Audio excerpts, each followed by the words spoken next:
Hello everyone and welcome back to the channel. For today's video, I am going to teach you on how you can make a text go around the path in Figma. So, without further ado, let's begin. First, go to figma.com and log into your account. And once you're in the main dashboard, select the project that you want to work on. First, have a text that you want to follow a path. For example, I will use this for this video.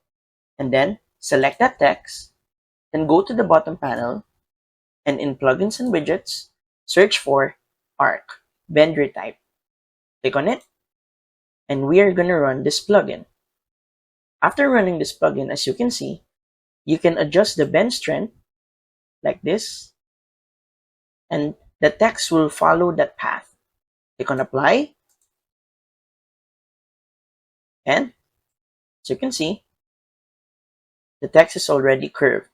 Now, if you want to resize it, as you can see, the spaces also get resized. However, it is not scaled.